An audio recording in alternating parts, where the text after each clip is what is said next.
Everyone. As mentioned, my name is Brandon Green. I am one of the co-founders of Benicia Black Lives Matter. I believe this is our 5th Juneteenth. So we are both grateful to be putting on another one and grateful for you all who have shown up.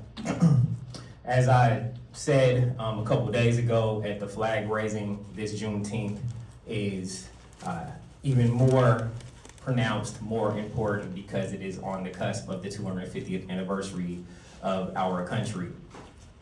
And while there will be a lot of fireworks and apple pie and all of those different things, the things that probably will not be discussed about the 250th anniversary is all of the things that it took for us to get here.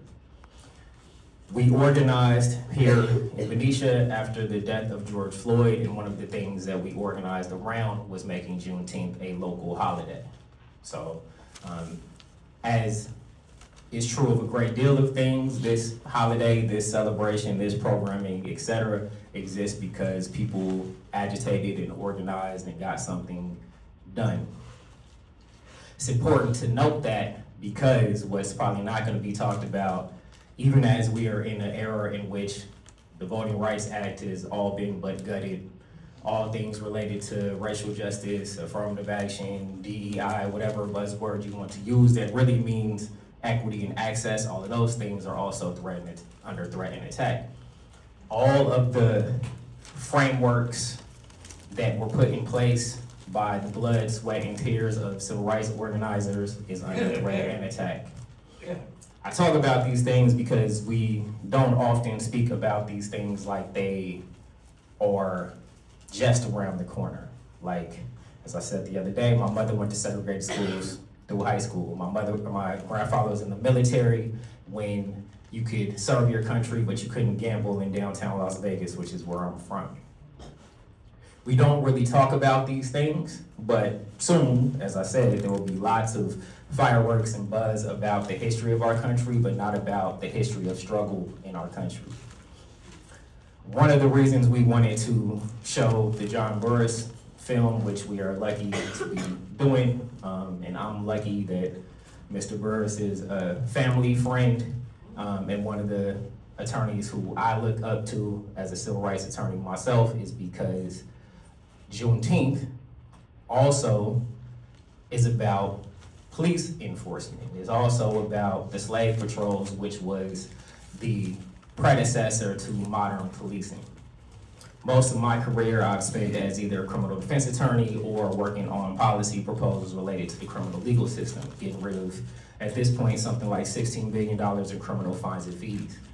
These things continue to persist. So when we talk about Freedom Day, we are not only talking about the fact that people had been free, but it had not been said to them, but in the midst of them not knowing that they were free, both the people who were newly freed were being rounded up and put to work, sometimes on the same plantations that they either escaped from or were newly freed from under the convict leasing system, and then placed to work as prisoners.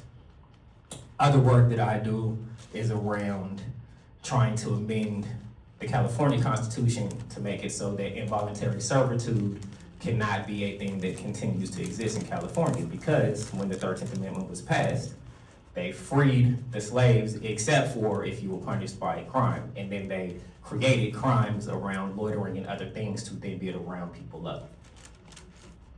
You may or may not know that there is something called the Racial Identity Profiling Act, which was passed in California, which means that every time a police officer pulls you over, they have to self-identify what they think you are in terms of race, gender, identity, etc. Jurisdictions who report out, unsurprisingly, demonstrate that if you were black, brown, unhoused, etc., you were more likely to not only be pulled over, there's more likely to be more actions taken against you, and there's more likely to be use of force. That is also true in Benicia. So the RIPA data shows that here in Benicia, if you were black and brown, you were much more likely to be pulled over and stopped by the police. So on this Juneteenth, we are going to watch a documentary about John Burris, and the litigation that he is engaged in as a civil rights attorney to combat police practices. This is notable because Mr. Burris is 80 years old, has been doing this for a long time, and yet we still have to organize and agitate around the same issues that people have been organizing and agitating around for generations. So with that table setting, we're gonna start the film soon. Mr. Burris will be here, and after the film, we will have a Q&A. I thank you all again for being here. It is very important for us that when we put on these events that we're not doing so just from a place of celebration. Obviously, joy, Black joy is very, very important, but also education, understanding yourself, understanding your history. And again, on this cusp of the 250th anniversary of America, it is very, very important that we truly understand its history. Thank you.